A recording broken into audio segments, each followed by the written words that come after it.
네, 복파 플러스입니다. 우리 또 친구들 함께 소개하겠습니다. 네, 안녕하세요. 저는 다랑어입니다. 안녕하세요, 미미입니다. 눈썹입니다. 네, 저는 옷장입니다. 오늘은 다랑어님이 소개합니다.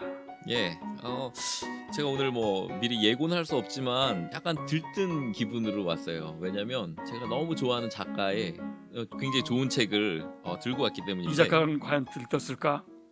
네? 이 작가는 들뜬 사람일까?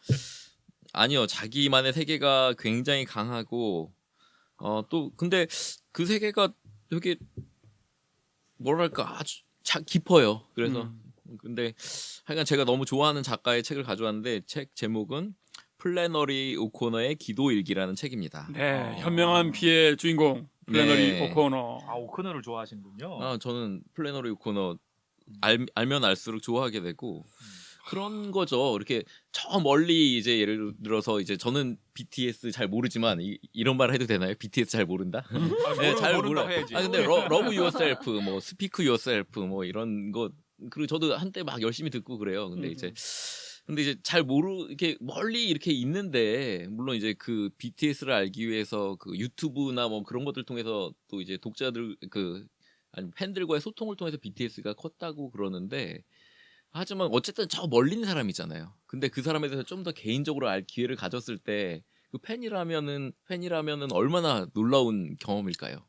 근데 이제 그런 책이에요. 바로 이 플래너리 오코너의 기도일기가 뭐 그 IBP라는 출판사에서는 현명한 피라는 장편 소설이 나왔고 그 외에도 이 플래너리 오코너는 이제 그 단편 소설들로 굉장히 유명한데 그런데 항상 사람들이 어쨌든 플래너리 오코너는 가톨릭 신자로서 기독교인으로서 그 남부 바이블 벨트라는 그 정확한 뭐 바이블 벨트 지역에 살았는데 또 그렇다고 막 성경적인 게 아니라 완전히 촌구석이어서 이게 막 기독교적이면서도 그냥 너무 토착적인 그런 어떤 문화랑 이렇게 섞여 있는 그 약간 그런 묘한 곳에서 가톨릭 신앙을 이제 자기 유지하면서 그런 배경 속에서 어떤 소설들을 써냈는데 그래서 이 오코너의 배경을 아는 사람들은 도대체 오코너가 기독교 신자고 그런 거에 토대해서 그 명작들을 써냈다 그러는데 그 연결 지점이 어떻게 연결되나? 그러니까. 예, 그런 것들이 되게 궁금했는데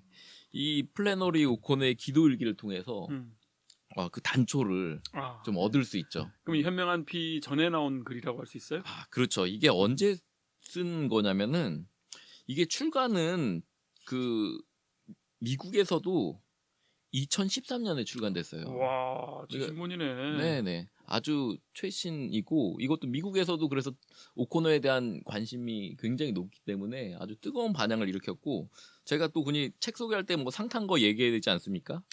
그래서 파이낸셜 타임스에서 올해의 책. 2013년에? 그렇죠. 네. 그리고 돌아가신 지가 언젠데.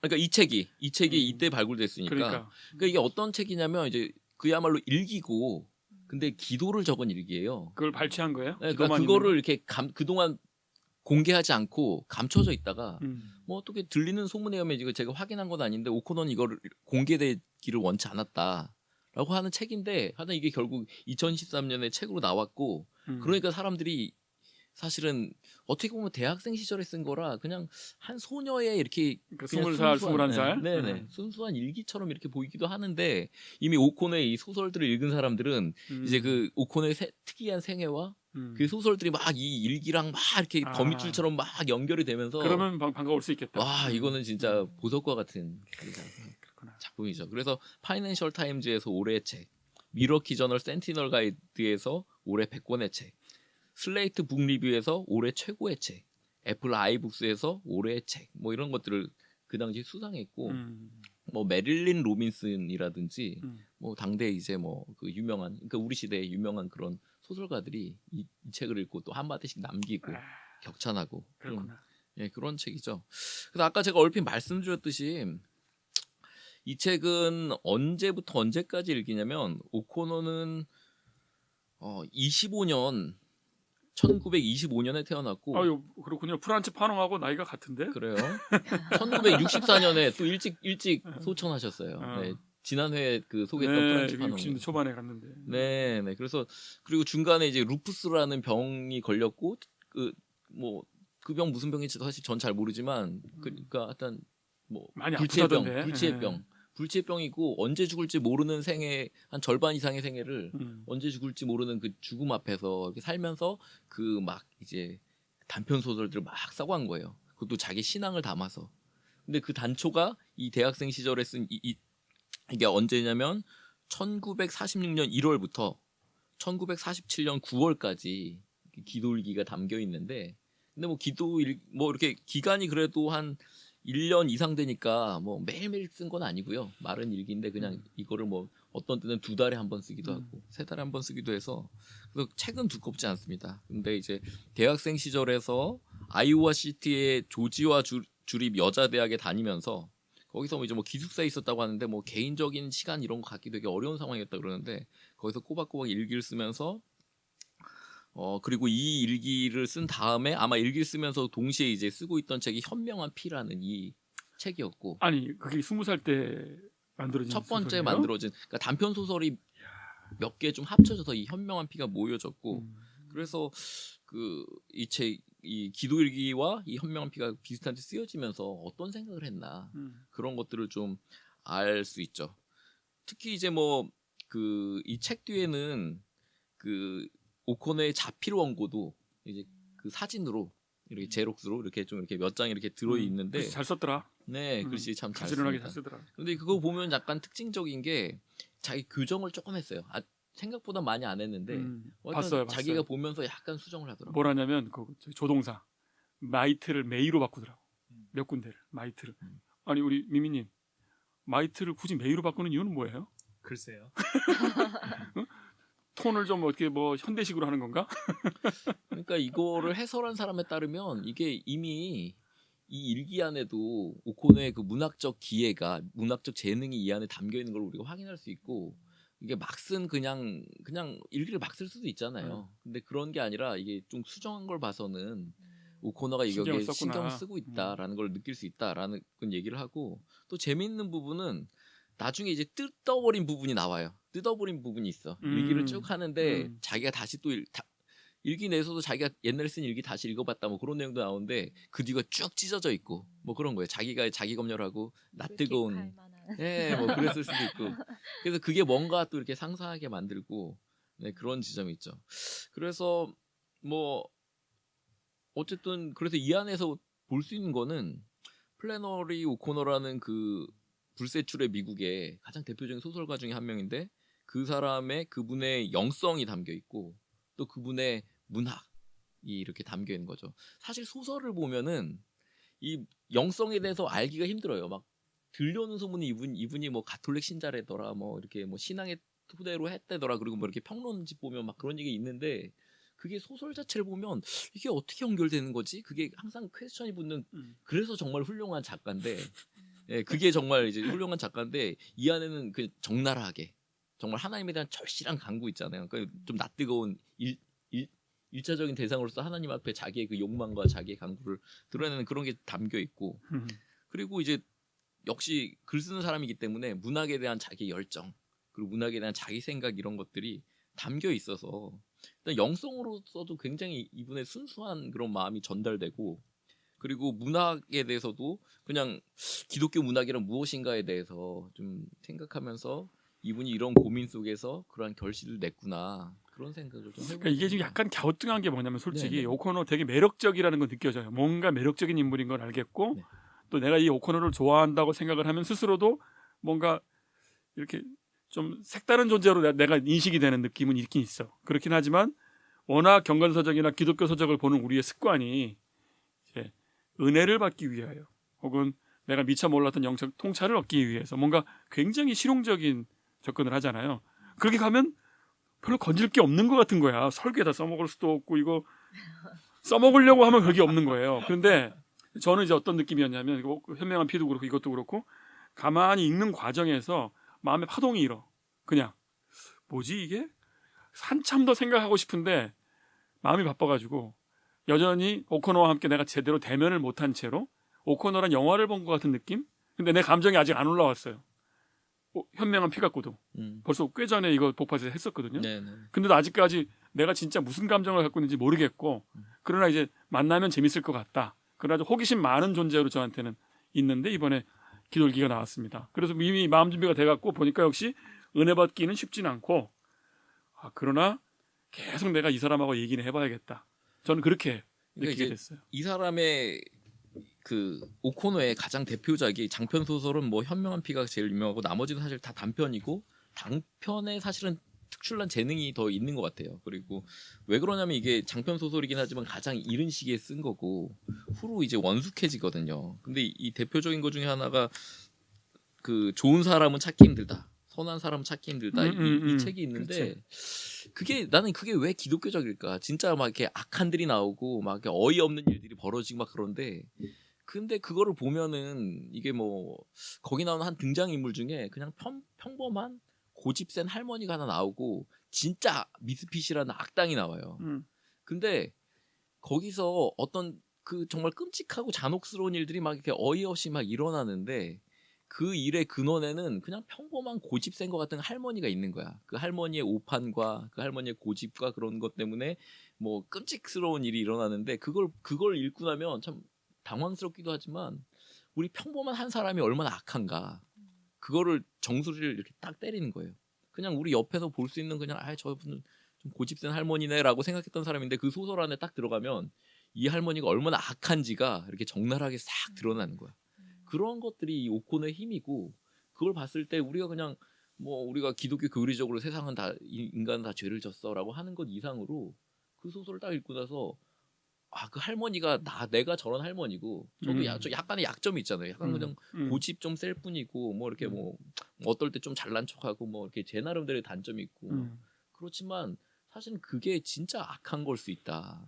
사물을 굉장히 정확히 보고 있다. 뭐 그렇게 볼 수 있을까요? 네, 그죠? 그거를 문학적으로 그냥 표현하는 아름다운 거예요. 꽃길만 보고 있는 게 아니고 빛하고 그림자를 다 응시하는 느낌?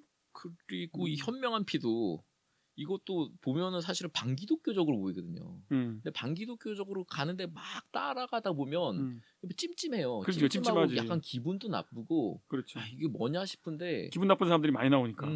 기분 나쁜 사람이 많이 나와. 캐릭터가 정말 기분 나쁘잖아. 그래서 사실 이거 대중적 소설이라고 하기는 어려운데 근데 이거를 탁 따라가다 보면 뭔가 고요한 세계에 도달하는 그 느낌이 있어요. 그 지점에 가야 돼. 그 뭐냐면은 여기 플래너리 오코노에 나오는 그 주인공 있잖아요. 지금 벌써 이름도 까먹었어. 헤이즈. 헤이즈라는 이 사람이 굉장히 그 반기독교적이고 이 사람은 기독교를 깨부수기 위해서 자기 최선을 다하는 사람이거든. 근데 그 사람이 어떤 경지에 도달해. 이 사람을 추종하는 사람마저도 따르지 못하는 그 사람이 도달하는데 그걸 통해서 반대로 기독교란 무엇인가 하는 질문을 이렇게 굉장히 세게 던지는 책이에요. 그래서 그 정말 어이없는 일들 속에서 반기독교적인 인물이 어느 정도 경지에 딱 도달한 걸 보면서 야, 이 사람이 이런데 기독교는 도대체 뭔가라는 그 질문이 이렇게 굉장히 강하게 다가오고 저는 그랬어요. 그래서 그걸로서 사실 이 현명한 피에 나오는 그 이상한 인물들이 그 남부에서 볼 수 있는 소위 기독교인이라고 하는 기독교 문화라고 하는데 그 토착 문화가 섞여 있고 미국 문화에 쩔어 있고 뭐 그 시골에 막 가난한 사람들이 이상한 토속 신앙과 그런 이상한 생활이 다 쩔어 있는 그거를 기독교 문화라고 하는데 그 속에서 이 사람이 반기독교로 하는데 반기독교야말로 오히려 어떤 지점에 도달하는 그런 어떤 멋진 모습을 보여주는데 그래서 오늘 얘기하는 건 이 기도일기이기 때문에 이 기도일기가 오코노의 그 적나라한 영성 그리고 적나라한 문학에 대한 자기의 갈망 그러니까 사실 모든 글 쓰는 문학가가 그럴 거예요. 자기 막 번뇌하면서 제발 나 글을 잘 쓰고 싶다. 나는 왜 이렇게 평범할까? 근데 그거를 이제 신앙 속에서 자기 평범함과 그렇지만 그 열망들을 이렇게 녹여내는 것들 그런 것들이 잘 나와 있어요. 한번 소개 좀 해주세요. 마침 우리 눈썹님도 있고 한데 네. 한번 눈썹님 목소리로 한번 들어보면 어떨까요? 예, 그러면은 제가 어떤 부분을 읽어달라고 요청드리고 싶냐면 일단은 뭐 그냥 이게 신앙 부분에서 관련해서 몇 여기 쪽이에요? 25쪽에 두 번째 줄부터 일곱째 줄까지 한번 그냥 읽어주세요. 문장들 신앙 관련해서. 네. 심지어 기도를 할 때도 당신이 우리 안에서 기도를 하셔야 기도가 됩니다. 저는 아름다운 기도를 쓰고 싶습니다. 하지만 그렇게 할 자원이 제게는 없습니다. 당신을 찬양하는 말로 바꿀 수 있는 것들이 주변에 가득 있지만 그렇게 하지 못합니다. 네, 이거는 그냥 좀 어찌 보면 평범하지만 느낌 딱 오는데 짧지만. 네, 짧지만 그냥 이게 순수한 하나님에 대한 열정, 신앙 같은 게 있잖아요. 21살. 네네. 그런 서른살 보이지? 우리 저 눈사님은 그때 어떻게 기도했어요? 한번 생각 좀 해보세요. 좀 순수했던 것 같아요. 그때는 좀 하나님 당신 너무 좋습니다. 이런 그렇겠구나. 느낌이었던 것 같아요. 지금은요? 왜 그러세요? 그러니까 이게 21살에 아직 사실 이 플래너리 오코너에게 병이라는 게 사실은 굉장히 중요했어요. 죽음을 앞둔 거야. 자기 아빠도 그 병으로 똑같은 병으로 죽었고 자기도 이제 그 병에 걸려서 죽을 수밖에 없고 고통당하고 있고 언제 죽을지 모르는 생애로 살아가는데 사실은 이건 그 병에 걸리기 전이에요. 근데 심지어 그 병에 대한 일종의 이렇게 암시들까지 이 안에 좀 담겨 있어요. 이미 그럼 이 시기에도 병이 약간 아니 없었어요. 없는데도. 없었는데 이제 고난이 필요할 수 있다. 뭐 이제 그런 약간 암시들이 굳이 따지자면 있더라고요. 예를 들면 저 좀 이런 거 읽어드릴게요. 이것도 아주 적나라한 이번에 글에 관한 얘기인데 기독교의 원칙들이 제 글에 스며들게 해주시고 제 글이 충분히 출판되어서 기독교의 원칙들이 세상에 스며들게 해주십시오. 오주님. 그러고 나서 쓴 게 현명하피라는 거예요. 이 괴리감. 예, 그 단편들 보면 정말 이게 왜 기독교지? 라고 하는데 이런 마음으로 이렇게 기도하고 나서 이런 것들이 곧잘 있거든요. 하나님 제가 좋은 작가가 되게 도와주시고 다른 글도 인정받도록 도와주십시오. 물론 제가 그럴 자격이 없다는 것을 알기 때문에 말을 해놓고도 감히 그런 요구를 한 것에 놀랍니다. 되게 솔직하네. 일기니까요. 일기에서만 할 수 있는 거. 하나님 제가 당신의 이야기 도구 외에 아무것도 아니라는 것을 잊지 않게 해주십시오. 마치 제 타자기가 제 도구인 것처럼 말입니다. 여기 들어보세요. 하나님 이 이야기가 퇴고 과정에서 지나치게 명료해져서 거짓되고 천박한 해석이 일어나지 않게 해주십시오. 왜냐하면 이 이야기에서 저는 그 어떤 사람의 종교도 폄하하려는 의도가 없기 때문입니다. 오해하지 말라는 거죠. 이게 문학의 깊이죠. 정말 누구도 이렇게 천박하게 이렇게 막 이렇게 하지 않으면서도 물론 처음 이 이야기를 쓰기 시작할 때는 제가 무엇을 하려는 것인지 또한 그 의미가 어떨지 정확히 몰랐지만 말입니다. 지금 와서 보면 일관성이 있게 썼는지 잘 모르겠습니다. 이 이야기의 의미가 옳은 면보다 틀린 면이 많아서 아니 조금이라도 틀린 면이 있어서 제가 폐기해버리는 일이 없게 해주십시오. 자기 안에도 분투가 있는 거예요. 이걸 버려야 되나? 내가 쓴 글이 진짜 가치가 있나? 제가 이 이야기를 통해서 전달하려는 의미는 인간의 선함이 때로 그의 상업주의를 뚫고 나타나기도 하는데 이는 상업주의의 결함이 아니라는 것입니다. 그래서 뭐 그냥 여기만 읽고 마치는 걸로 하죠. 아마도 핵심적인 생각은 비록 천박한 것이라 하더라도 거기에서 선이 나타날 수 있다는 것입니다. 하지만 하나님 이 이야기를 견실한 이야기로 만드는 일은 당신이 맡아주셨으면 좋겠습니다. 어떻게 써야 할지 몰랐지만 이 이야기가 제게 떠올랐던 것처럼 이를 견실하게 만드는 방법을 저는 모르기 때문입니다. 뭐 이런 식으로 이렇게 쭉 나오고요. 두 가지는 꼭 얘기하고 맞춰야 될 것 같은데 이 여기서 경구 같은 게 또 많이 나요. 이게 써먹을 게 없다 그랬는데 이거는 진짜 대단한 경구입니다. 오랫동안 한 2달 동안 일기를 안 쓰다 갑자기 또 47년 1월에 1월 2일 신년을 맞이해서 누구나 신년 맞으면 네, 담배도 끊고 이게 살도 줄이겠다고 하고 일기도 쓰기 시작하고 성경도 창세기부터 읽기 시작해서 그런지 모르지만 이건 농담이고 이런 글을 썼어요. 이건 경구 같은 일기. 제일 짧은 부분 같기도 한데 모든 것을 아는 게 아니라면 무신론자가 될 수 없다. 따라서 오직 하나님만이 무신론자다. 악마는 가장 열렬한 신자이며 그에게는 그럴 만한 이유가 있다. 이런 약간 좀 깊이 있는 얘기도 하고 있고요. 그리고 제일 재밌는 것은 뭐 중간에 뭐 정말 인용하고 싶은 구절이 저는 개인적으로 많아요. 이게 그 순수함도 좋지만 맨 마지막 부분이 정말 자기처럼 끝내요. 이 사람의 소설을 보면 정말 어이없거든요. 이거 너무 저는 오코너스러운 일기의 마지막이고 오코너의 모든 소설들이 그런 그 충격 그 어떤 정말 현실 막 이렇게 이게 안에서는 영적으로 막 고양됐다가 가라앉았다 고양됐다 하는데 이 끝을 이렇게 참 수습을 안 해. 예쁘게 수습을 안 해. 그냥 이렇게 탁 나는 식충이었다. 스카치 오트밀 쿠키와 에로틱한 생각에 탐닉했으니 말이다.